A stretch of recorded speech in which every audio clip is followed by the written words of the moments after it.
오늘 말씀의 제목은 구원받은 자의 정체성이라는 제목으로 함께 오늘 말씀을 나누려고 합니다. 오늘 11절에 보니까 그러므로 생각하라 이런 말씀으로 시작합니다. 우리 보고 좀 생각을 좀 하라는 얘기죠. 뭘 생각하란 말이냐? 하나님이 우리를 구원하신 이유가 뭘까? 그거를 생각해 보라는 얘기죠. 왜 하나님은 우리를 구원하려고 했을까? 또 우리를 왜 구원했을까 하는 겁니다. 마태복음 11장 28절에 보면은 예수님께서 이런 얘기를 합니다. 수고하고 무거운 짐진 자들아, 이렇게 얘기합니다. 그 얘기는 어떤 특정한 사람을 두고 한 얘기가 아니고요, 모든 사람을 염두에 두고 한 얘기였습니다. 인간의 삶은 수고와 무거운 짐 속에서 시달리고 있다는 것을 얘기한 거거든요. 지난 우리 역사를 뒤돌아보면 사람들은 이런 수고와 무거운 짐을 해결해 보려고 무던히 많은 노력을 했습니다. 법률을 만들었고 제도를 세웠으며 많은 사상과 학문을 발전시켰고 또 수많은 사회적인 단체와 국제적인 단체들을 세웠으며 또 많은 종교와 그리고 과학 문명이 굉장히 발달을 해왔습니다. 그러나 현실을 보면은 이러한 노력들의 결과가 너무 미비하다는 겁니다. 왜냐하면 여전히 정신 문제로 인해서 시달리는 사람은 갈수록 많아지고요, 또 많은 사람들이 자살하고 전쟁과 테러는 멈춘 적이 없으며 차별과 폭력, 가난과 질병은 점점 더 세상에 번져나가고 있습니다. 왜 이런 인간의 노력들은 별 의미가 없었을까 하는 겁니다. 과연 인생의 문제에 참된 답이 있는가? 여기에 많은 사람들이 의문을 가하죠. 왜 문제는 해결이 안 될까? 그러다 보니까 모든 것들에 대해서 좀 무심해지는, 또는 어떤 경우는 그거를 그냥 숙명처럼 받아들이도록 그렇게 또 다른 종교들이 만들어지고 있죠. 오직 성경에만 인생 문제에 참된 해답이 있다는 것을 말하고 있습니다. 디모데후서 14장 17절에 보니까 이런 말씀이 있어요. 오직 성경에만 하나님의 사람으로 온전하게 하며 모든 선한 일을 행할 능력을 갖추게 하려 함이라. 성경 안에 인생에 대한 답이 있다라고 이렇게 얘기하고 있습니다. 하나님의 절대 관심은 뭐냐? 많은 이 문제 속에서 사람들이 이 문제를 뚫고 나갈 수 있는, 이 문제를 정복할 수 있는 해답을 가지고 살아가기를 원하는 겁니다.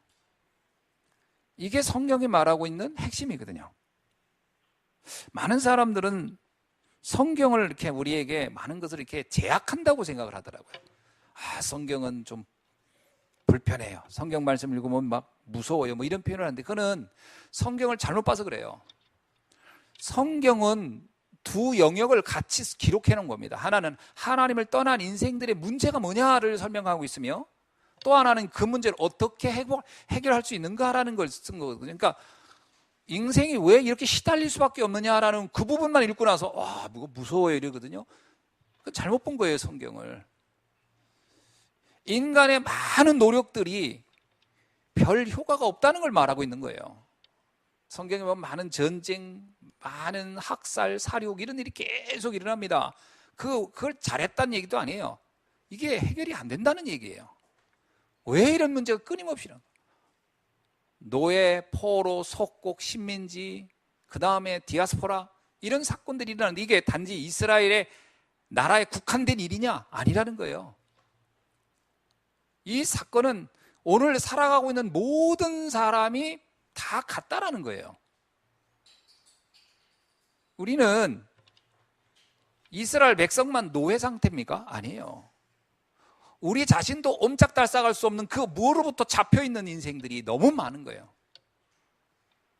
우리가 내 의지와 무관하게 끌려가고 나의 의지와 무관하게 전쟁의 한가운데 서 있고 하는 일들이 어제 오늘 일이 아니고 특정한 어떤 사람의 일이 아니라 모두에게 해당되는 사건이라는 것을 말하고 있는 거예요. 열심히 살아보려고 하는데 어느 날 갑자기 오는 재앙을 어떤 사람에게만 우연히 온 게 아니고 모든 사람이 같다라는 거예요. 이거를 해결하는 비밀을 근원적으로 붙잡고 있지 않으면 안 된다, 이런 말이거든요. 그래서 디모데전서 2장 4절에서 이 내용을 이 바울이 굉장히 잘 봤어요. 바울이라는 사람은 제가 왜 바울을 하나님이 택했을까라 생각해 보면 바울은 일단 굉장히 똑똑한 사람이었고 세상에 대해서 여러 가지의 고민이 있던 사람이고 그러면서 또 자기 자신은 대단히 성공했던 사람이고 그러면서 또 하나 굉장히 시달리는 사람이었어요. 그러니까 아주 굉장히 복합적인 인물이 바울이에요.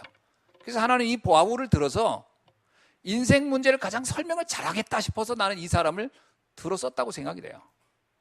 바울이 뭐라고 얘기하냐면 아주 간단하게 얘기합니다. 하나님은 모든 사람이 구원을 받으며 진리를 아는 데 이르기를 원하시느니라.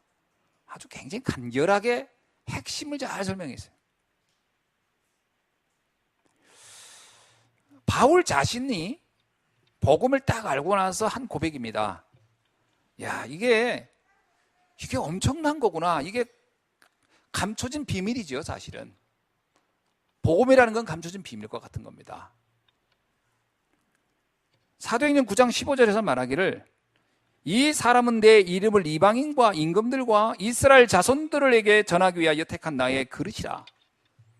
바울은 본인이 생각하기를 이 땅의 모든 사람들이 알아야 할 내용이구나, 이렇게 고백을 하는 거예요. 그게 임금이든 저 이방인이든 심지어 지금 똑똑하다, 최선을 다해 성공했다 하는 그 유대인이든 상관없이 다 들어야 한다, 그 얘기입니다. 왜냐하면 임금은 임금대로 시달리고 가난한 사람은 가난한 대로 시달리고 성공자는 성공대로 시달리니까 근원적 답이 없으면 안 된다는 거예요. 이게 바울이 본 겁니다. 바울은 성공도 해봤고 또 속국의 국민으로서 살아보고 성공이 예비된 보장된 삶도 살아봤고 다 여러 가지 환경에 다 있었던 사람이기 때문에 그런데도 왜 나는 행복하지 않을까? 이거에 대해서 고민했던 사람이 바울이에요. 왜 우리는 끊임없이 고난이 끝나지 않을까? 이것을 바울이 참 잘 알았던 것 같아요. 그래서 하나님 글을 들어서 답을 딱 보여주니까 바울이 금방 알아들었는 거예요. 아, 그렇다.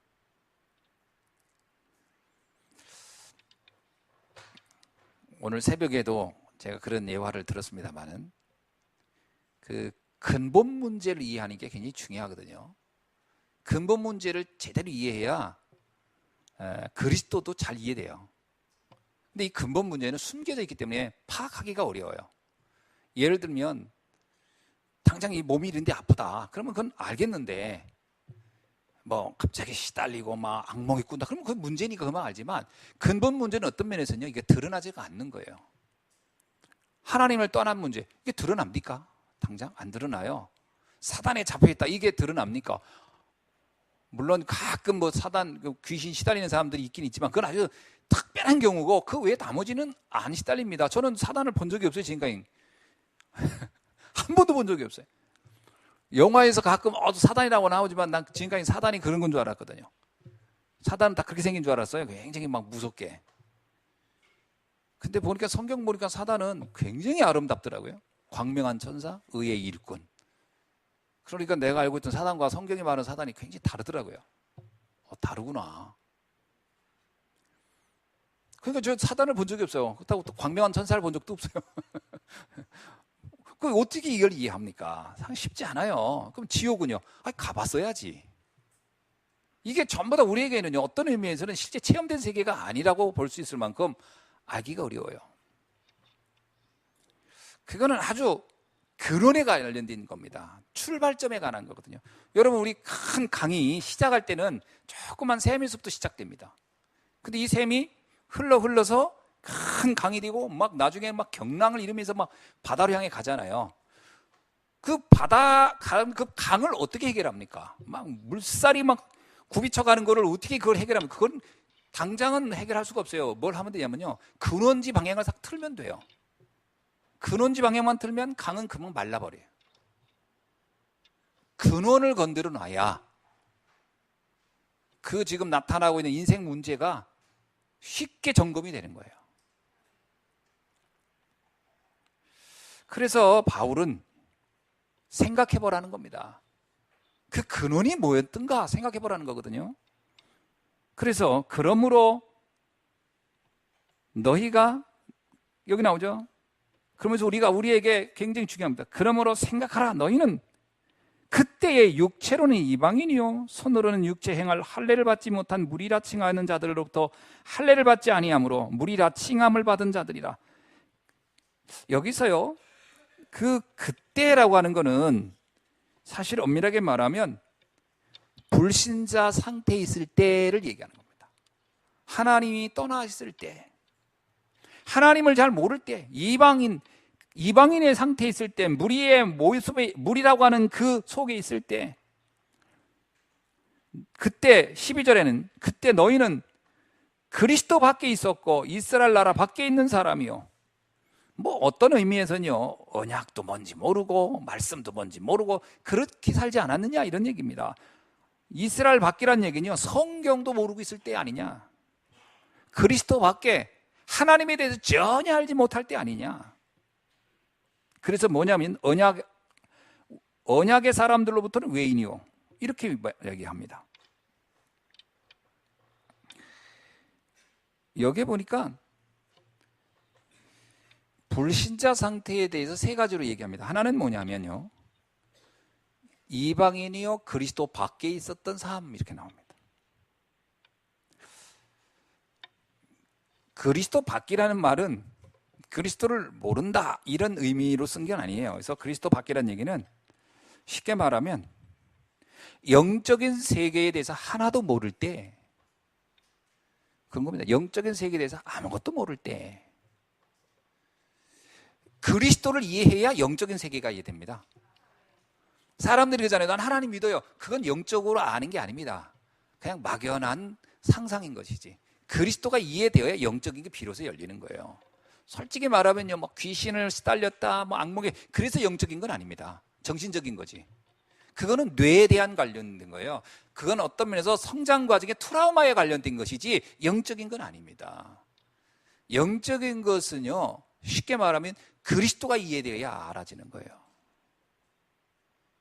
어떤 사람이 그러더라고요. 뭐 이렇게 체험이라고 하는 개념도 오해하더라고요. 뭔가 이렇게 보고 막. 제가 볼 땐 그거는요, 우리 뇌가 착시 현상을 일으키는 거예요. 뇌가. 진짜 영적인 것 세계는 그리스도가 이해돼야 돼요.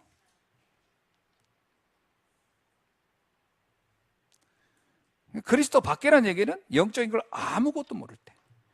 시편 107편 10절에 이렇게 말합니다. 그때 사람들은 흑암과 사망의 그늘에 앉아 곤고와 쇠사슬에 매여 있다. 참 표현이 굉장히 리얼하죠. 흑암과 사망, 그리고 그늘에 앉아 있고 곤고와 쇠사슬에 매여 있다. 뭔가 내 인생에 아무것도 되는 게 없는 거라. 자꾸 뭔가 매이고 꼬이고. 왜 그럴까? 영적인 것을 모르기 때문에 필연적인 그 인생이 이렇게 된다는 거예요.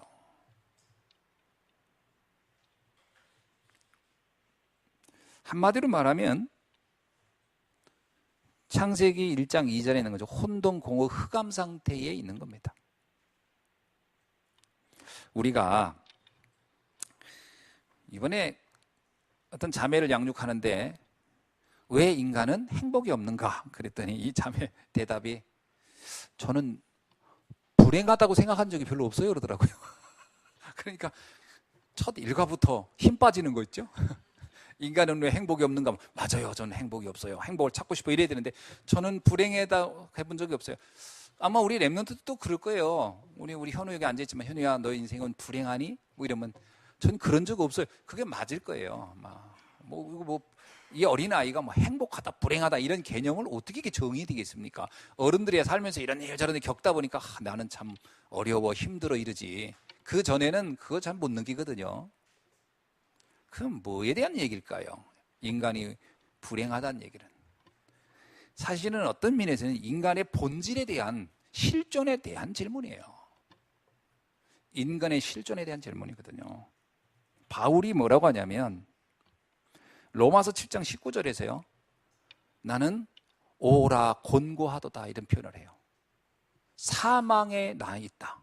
이 사람은 멀쩡히 살아있고 지금 잘 나가는 사람인데 우리가 생각하는 건 무슨 뭐 경제 어려움이 있는 것도 아니고 육체 어려움이 있는 것도 아니고 인간관계 어려움이 있는 것도 사실 아닌 사람이에요. 근데 그런 뭐냐? 나는 곤고하고 나는 사망에 있다는 거예요. 뭐에 대한 거예요? 인간의 실존에 대한 질문이에요. 인간은 왜 참된 만족이라는 것이 이렇게 어려울까? 왜 나는 끊임없는 욕망이라는 곳에 있지만 그 욕망이 왜 채워지지 않을까? 그리고 욕망을 채운들 왜 그것은 나에게 만족을 주지 않고 또 다른 욕망으로 나를 이끌어갈까? 인간에 대한 왜 나는 나도 모르게 뭐 특별한 이유도 없는데 왜 불안하고 염려가 있고 걱정이 많을까? 인간의 본질에 대한 질문이거든요. 사람들은 누구나요 두려움이 있습니다. 죽음에 대한 두려움이 있어요. 본질적 허무가 있고 그리고 불안합니다. 왜 그럴까요? 잘 나가는데도 불안해요. 어제 소식을 하나 들었어요. 몇 년간 아이를 낳으려고 막 했는데 우리 지척 중에 그런데 시험관 하기 막 엄청 했는데 아이가 안 생기는 거예요. 그 돈은 엄청 들더라고요. 또 이 시험관 하기 하면서 굉장히 몸이 막 아프더라고요. 그러니까 이렇게 결혼해서 아이 바로 이렇게 생기는 분들은 정말 축복인 거야. 돈은 엄청 들더라고. 하여튼 몇 천만 원 날린 것 같아요. 그거 하는 거 보니까. 그런데 드디어 마지막인데 어저께 아이가 착상했대요. 가지고 너무 기뻐하는 거지. 야호! 이제 인생 행복. 과연 그럴까? 그 아이가 이제 출산해서 나와서 성장하면서 또 어떤 무궁무진한 일들을 우리 앞에 많은 그 염려와 걱정을 갖다 주겠습니까? 그러니까 아이가 없는 동안에는 그 아이 하나만 생기면 다 행복 끝이요. 이제 불행 끝 행복 시작인 것 같지만 안 그렇습니다. 직장도 안 하기, 직장 안 다닐 때 친구들 뭐예요? 내 직장만 가면 과연 행복의 시작입니까? 대학만 들어가면 취직만 하면 결혼만 하면. 그래서 영화 보고 속지 마세요. 드라마 보고. 아침 드라마. 그래서 절대 안 보는 거 아침 드라마. 뭐 TV도 없지만. 아침 드라마가 뭔지 아세요? 저보다 결혼 직전까지 이야기. 그리고 결혼 쫙 하면서 끝나. 인생은 결혼부터 시작인데 진짜는.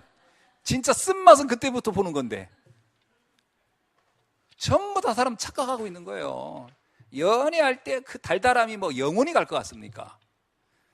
참 착각들 진짜 착각은 커트라인이 없어. 하여튼 자기 멋대로지. 인생의 쓴맛은 그 다음부터예요. 사람들이 이 불행이라고 하는 것 자체가 지금 당장 몸이 편안하다고 해서 없다. 이건 아니거든요. 인간은 본질상 문제를 가지고 있는 거예요. 모든 인간은 본질상 문제가 있는 겁니다. 그래서 우리 아가씨들 꼭 결혼을 해야 된다. 그것도 답 아닙니다. 꼭 결혼을 안 해야 된다. 이것도 답 아닙니다. 안 한다고 꼭 그냥 했다가 나중에 진짜 대책 안 쓰고. 하나님이 딱 예비한 사람 만나시길 주의 이름으로 축원합니다. 그러니까 이게요, 뭐 우리가 막 급해가지고 막 지나가는 사람 하나 붙잡고 결혼합시다. 이래서는 큰일 나는 겁니다. 진짜 큰일 나는 거예요. 많이 물론 아무리 살펴봐도 그 속은 알 수가 없지. 그러나 그래도 그냥 껍데기라도 제대로 한번 봐보고. 그게 왜 그러냐면 인간은 알 수가 없는 거예요. 왜냐? 우리의 의지와 생각대로 내가 움직여주는 존재가 아니에요. 그래서 인간은 완전한 거예요.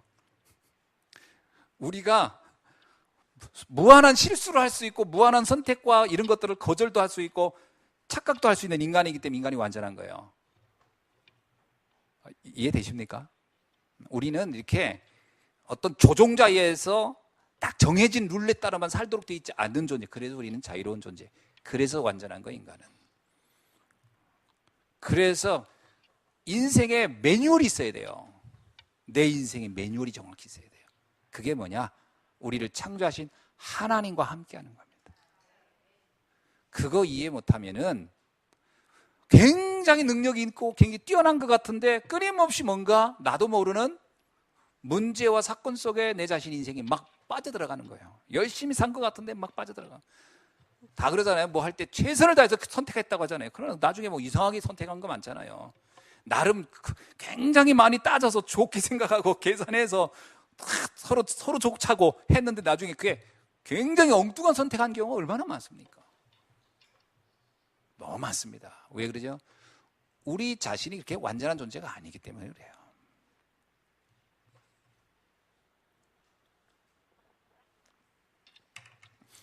그거를 뭐라고 하냐? 그리스도 밖에 있는 인생이었다라는 거예요. 그러면서 또 뭐라고 하냐면 너희는 세상에 12절에 보니까 너희는 세상에 소망이 없었다. 뭐 단순히 비관론을 말하는 건 아닙니다. 그러면서 뭐라고? 하나님이 없는 자였더라. 그 12절까지는 쭉 나오는 거야. 그 나무가 흙에서 뿌리가 뽑히면 어떻게 됩니까? 인간이 하나님을 떠난 것과 나무가 흙에서 뿌리를 뽑힌 것과 같다는 거예요. 물고기가 물에서 빠져나온 것과 우리가 하나님을 모르는 것과 상태가 같다는 거예요. 그거를 시편 91편 3절은 뭐라고 표현하냐면 올무에 걸린 새 같고 전염병에 걸린 사람과 같다 이렇게 표현했어요. 그래서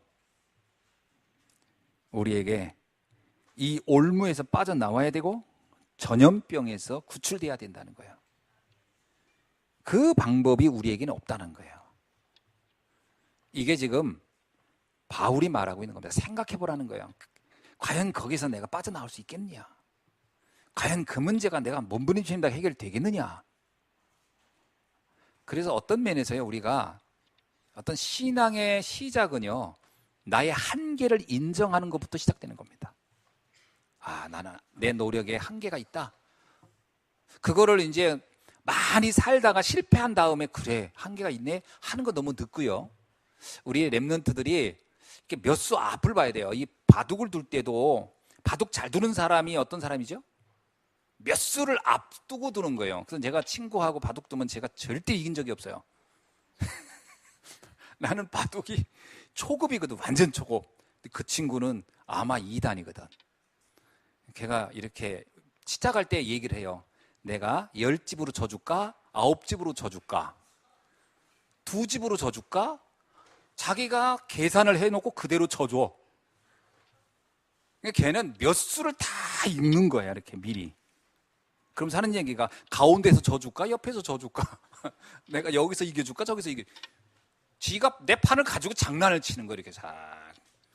그래서 저는 걔하고 절대 안 두죠. 이건 내가 무슨 노예 같아, 노예.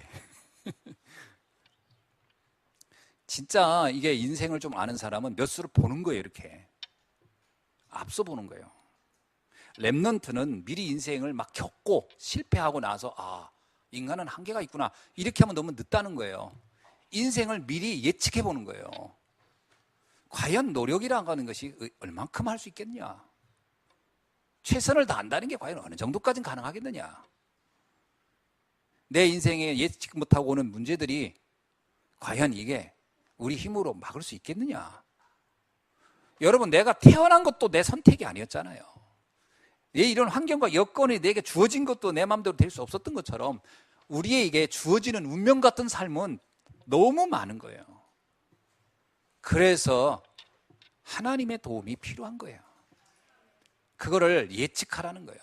예수님도 그러잖아요.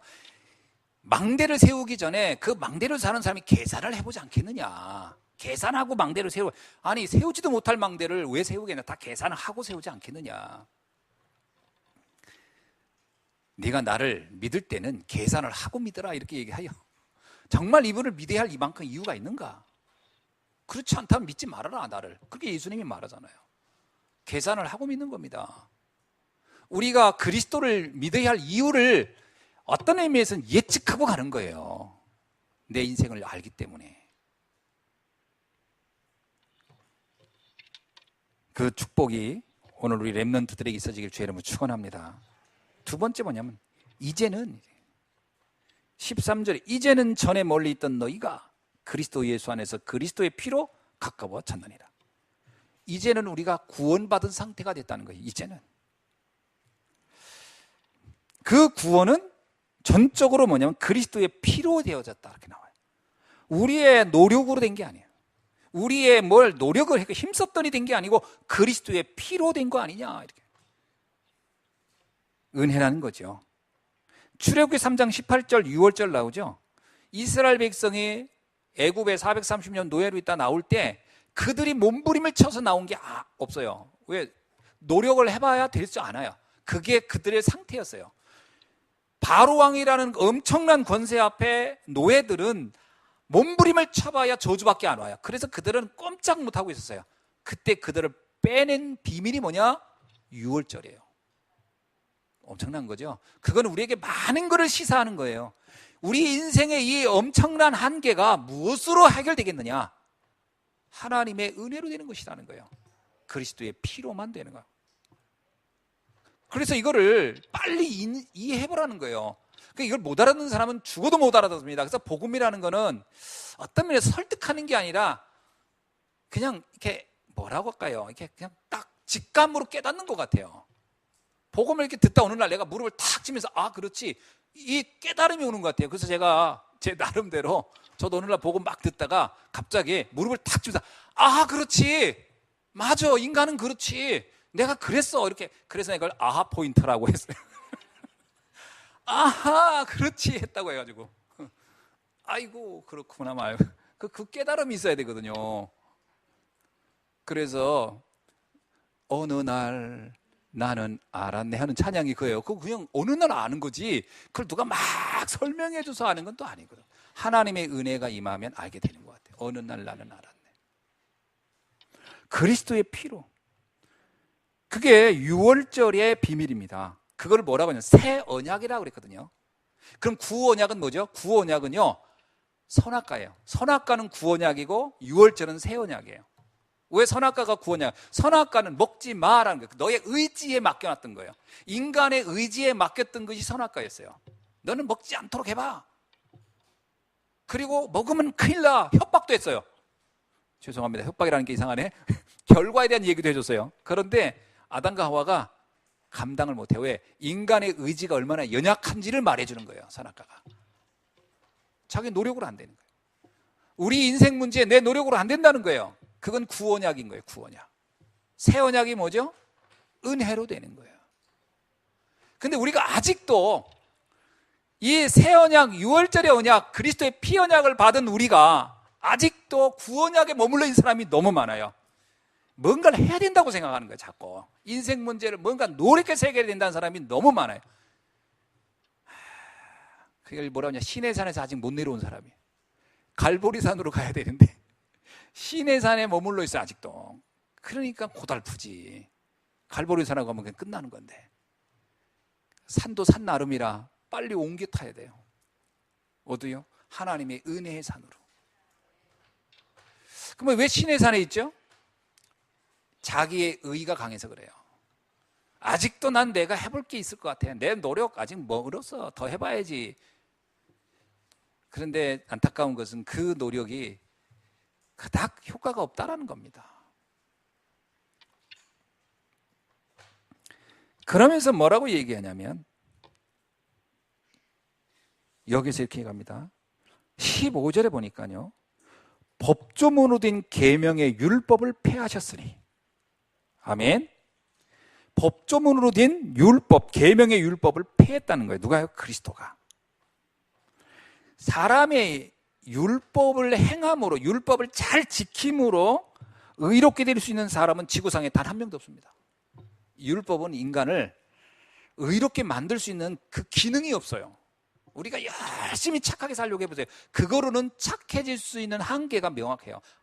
안 됩니다. 그래서 성경은 뭐라고 얘기하냐? 로마서 3장 20절에는 그 율법은 우리로 하여금 내가 죄가 있다라는 것을 발견하게 하는 하나의 시금석일 뿐이지 죄를 없앨 수는 없다. 그러니까 여러분이 열심히 착하게 살면 살수록 뭐가 더 나타나죠? 아, 나는 아직도 부족해 라고 발견해. 그게 잘 본 거예요. 그죠? 원래 효자는 진짜 효자는 뭐라고 그러죠?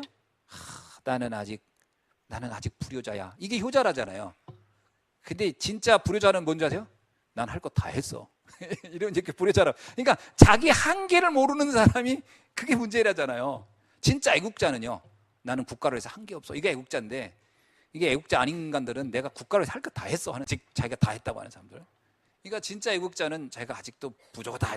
그러니까 율법은 우리로 하여금은요, 내 연약을 발견하게 하는 거예요. 아, 나는 완전해질 수 없는. 그래서 뭐라고 하냐? 하나님이 우리에게 새 법을 주신 거예요. 그게 뭐냐면 로마서 3장 27절입니다. 믿음의 법으로. 믿음이라는 것도 법입니다. 하나님이 정한 법이에요. 믿음의 법. 예수를 믿을 때 사망에서 생명으로 옮겼느니라. 그건 법적으로 하나님이 정해놓은 거예요. 하나님이. 율법이라는 것 자체가 뭐죠? 규범, 언약이라는 것 자체가 하나님과 우리 사이 체결한 법 아닙니까? 근데 하나님의 첫 번째 체결이 뭐냐면 행위라는 거예요. 행위를 지켜라는 거예요. 그게 행위법이에요. 행위법. 근데 그 법이 실패했어요. 그래서 하나님이 두 번째 법을 준 겁니다. 새 언약이라고 하는 거죠. 뭐냐면 믿음의 법을 준 거예요. 네가 믿기만 하면 되겠고. 그래서 로마서 3장 20절에는 우리는 믿음의 법으로 의롭게 되었다. 로마서 8장 2절에 뭐라고 합니까? 그리스도 예수 안에 있는 생명의 성령의 법이 죄와 사망의 법에서 너를 해방하였느니라. 법적으로 해방시켜버렸다. 하나님의 법에 의해서. 그리스도 법이 우리로 하여금 이 모든 저주의 법을 해결해버렸다. 그래서 세 번째 뭐냐? 원수된 것을 십자가에서 소멸했다는 거예요. 예수님은 십자가에서 하나님과 인간 사이에 가로막았던 죄를 완전히 없애버린 거죠. 그래서 히브리서 11장 19절에서 뭐라고 얘기냐면 형제들아 우리가 예수의 피를 힘입어 성소에 들어갈 담력을 얻었느니라. 여러분과 저는 천국에 갈 하나님을 만날 자격이 주어진 줄로 믿습니다. 법적으로요. 자, 그러면 세 번째 뭡니까? 이제부터 나는 뭘 하냐? 이제는 자, 그래서 나오는 말씀입니다. 이제는 우리가 뭘 어떻게 하면 되겠는가? 19절 보세요. 그러므로 이제부터 너희는 외인도 아니요 나그네도 아니리라.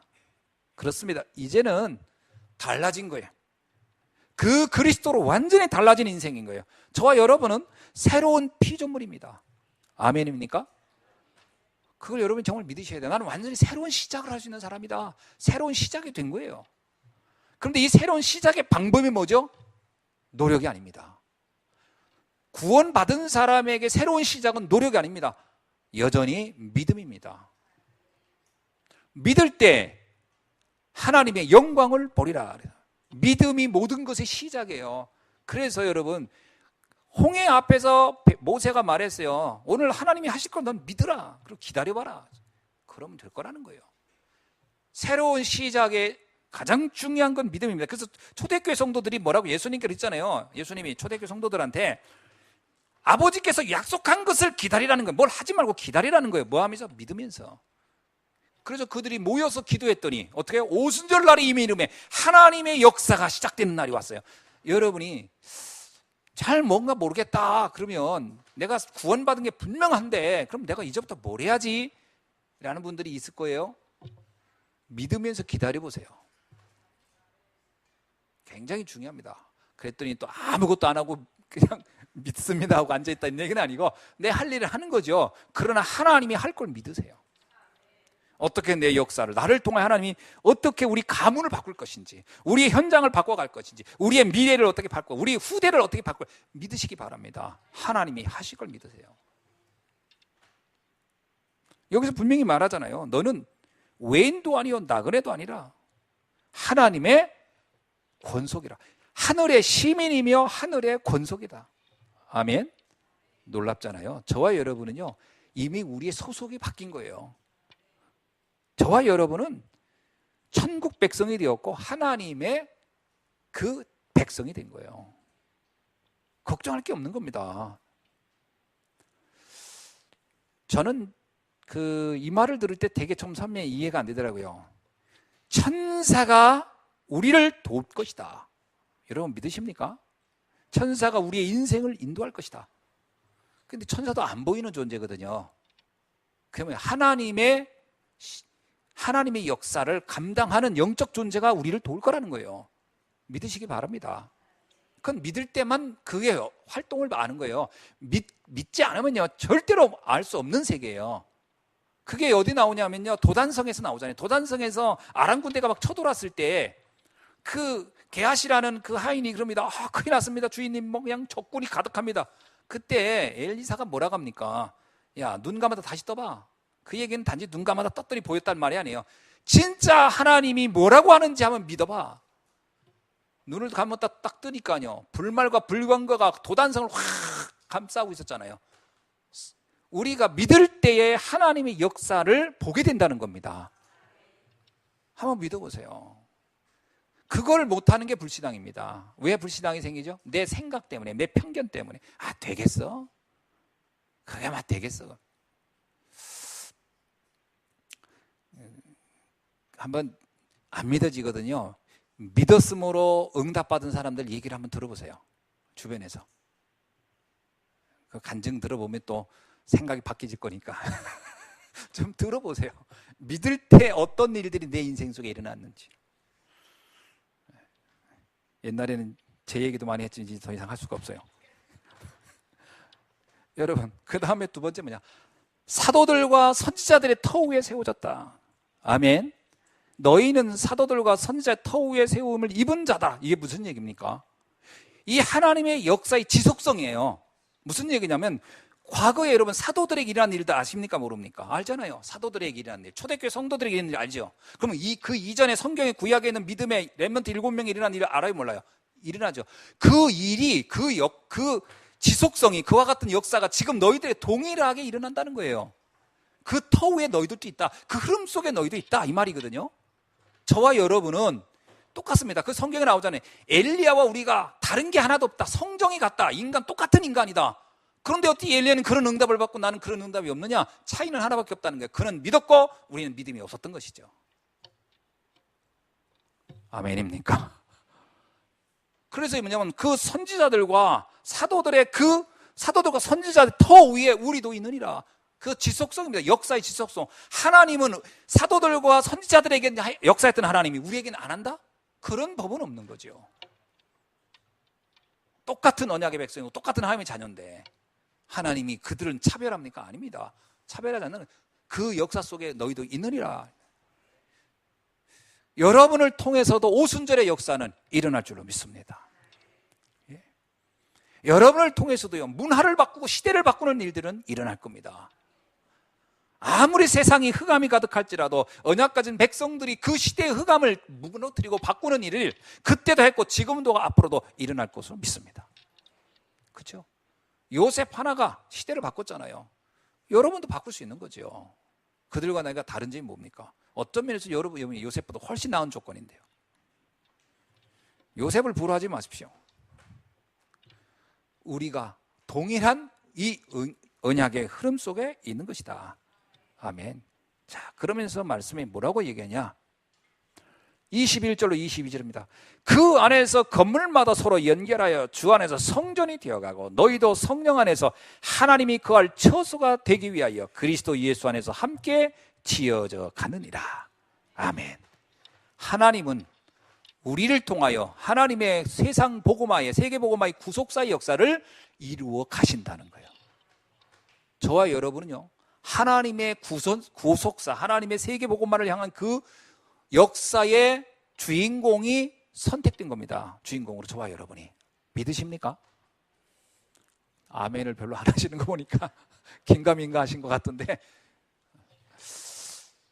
여기서 말씀하잖아요. 주 안에서 성전이 되어가고 너희도예요. 너희도. 그건 에베소에 있는 성도들인데 그건 에베소 성도 얘기한 게 아니고 지금 이 성경을 보는 우리에게 하는 말씀입니다.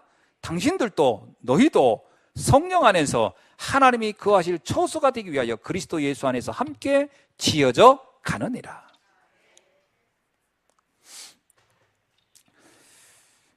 제가 자꾸 예배 시간에 가끔 그런 거 있잖아요. 옆 사람하고 서로 인사하라고 당신이 세계복음화의 주역입니다 이런 얘기 하라고 자꾸 하잖아요. 이유는 두 가지 있어요. 하나는 그게 진짜니까 그렇게 하고 또 하나는 잠깨라고 하는 거거든요. 자, 옆 사람에게 합시다. 당신은 세계복음화의 주역입니다. 아멘. 예. 잠도 확 깨죠. 이게 진짜입니다. 이건 제 얘기가 아니고 성경의 말씀이니까요. 그거 믿고 안 믿고는 여러분이 알아서 하세요. 그래서 저는 선포한 겁니다. 저는 선포했어요. 여러분이 알아서 믿으셔야 돼요.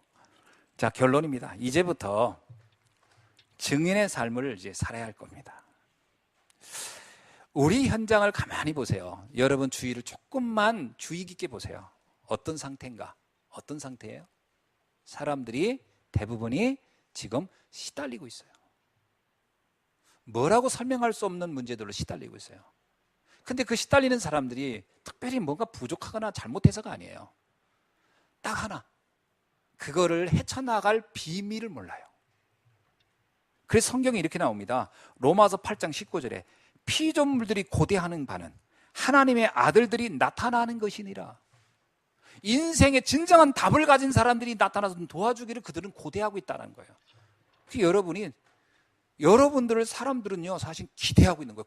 물론 10명을 만나면 10명 중에 9명은 무슨 말인지 못 알아듣고 싫어할 수도 있지만, 그러나 그 한 명은 정말 여러분을 만날 때 너무나 감격하고 행복해 할 겁니다.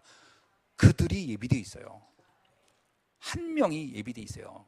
그렇다고 딱 한 명만 있는 게 아니라 많지 않다는 거지. 그러나 있다는 거예요. 예비되어 있습니다. 그들을 어떤 사람들이냐?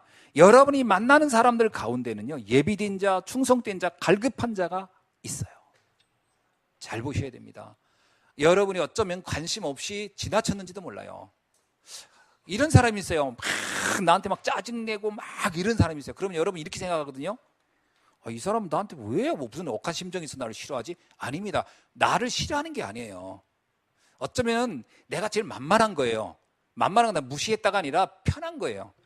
나한테 막 갈고도 자기한테 큰 해를 안 끼칠 줄 알고 하는 거예요. 그러면 그 사람이 왜 그럴까요? 표현할 수 없을 만큼 깊은 상처가 있는데 이거를 표현 못하면 제가 미칠 것 같으니까 어딘가 풀어야 되는데 안타깝게 내 앞에서 한 거죠. 안타깝게 내 앞에서 한 거야. 그런데 이거는 잘 보면요 그 사람은 내가 도움을 청하는 사람이에요. 나한테 도움을 청하는 사람이에요. 답을 줘야 됩니다. 그렇게 신경질 낼 게 아니고 잘 들어봐라.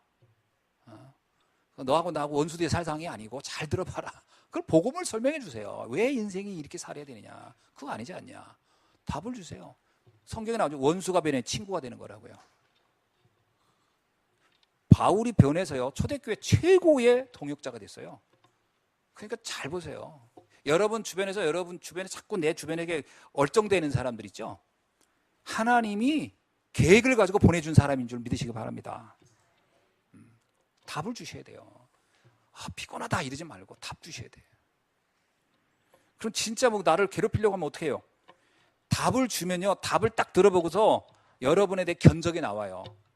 딱 나와. 이 사람은 내가 건드려서는 안 될 사람이구나. 내가 떠나야지. 그리고 조용히 가든지 살든지 둘 중에 하나 나오는 겁니다. 답을 주세요. 아멘. 예. 같은 수준에서 이렇게 반응을 할 필요 하나 없습니다. 예. 자, 그 사람들 가운데 반드시 사명자가 있고 그 안에 절대 제자가 숨겨져 있어요. 절대 제자는 뭐냐? 그 답을 또 말해줄 사람. 그 안에 있는 거예요. 찾으셔야 돼요. 두 번째는 뭐냐? 이런 상태가 전 세계가 다 똑같아요. 237개 나라 다 그렇습니다. 지금 많은 목사님들이 지금 오늘 이 밤에 오늘도요 이 예배 끝나자마자 한 30여 분이 제가 이렇게 총회 자료 보면은 이번 주 주일날 전 세계로 가는 목사님들이 이렇게 명단이 쭉 나와요. 30여 명이 오늘 오후에 비행기 타고 나갑니다. 어디로 갑니까? 아프리카로, 남미로, 중남미로, 여기 저기 오세아니아로 다 갑니다. 뭐 하러요? 복음 전하러 떠납니다. 그리고 토요일쯤 되면 또 한 30여 개 분들이 들어오겠죠. 그리고 그 월요일 또 나가겠죠. 왜 나갑니까? 237개 살려야 되니까. 그겁니다. 전 세계가 지금 다 병 들어가고 있어요.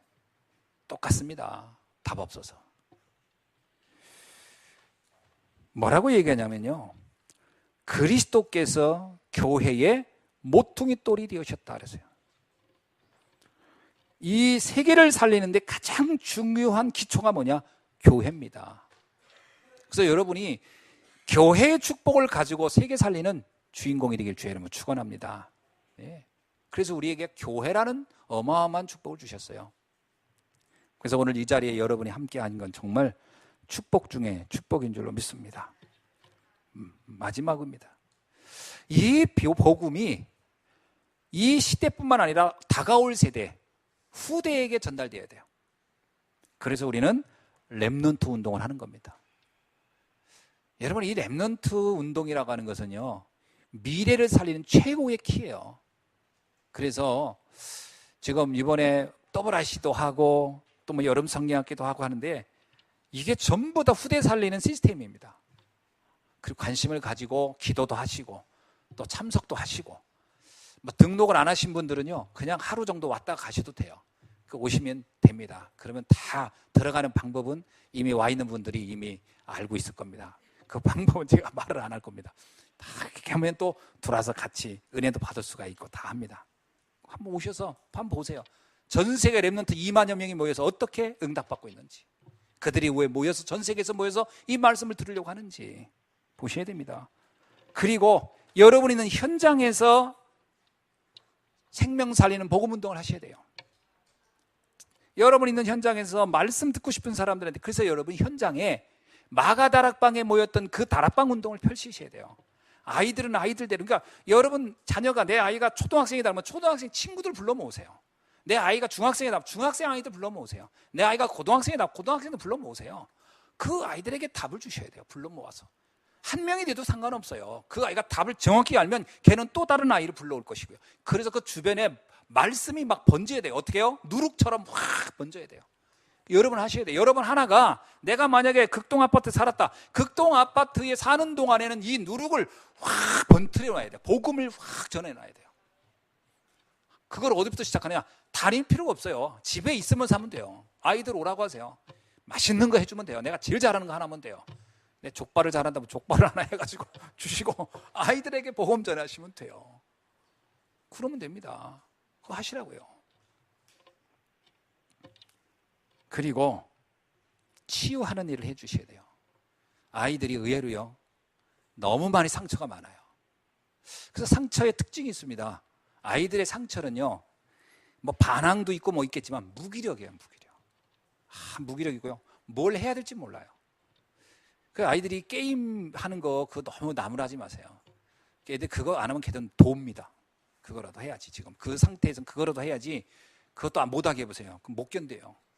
그건 뭐냐면 그걸 계속 하게 하는 게 아니라 거기서 서서히 나올 수 있는 답을 주셔야 돼요.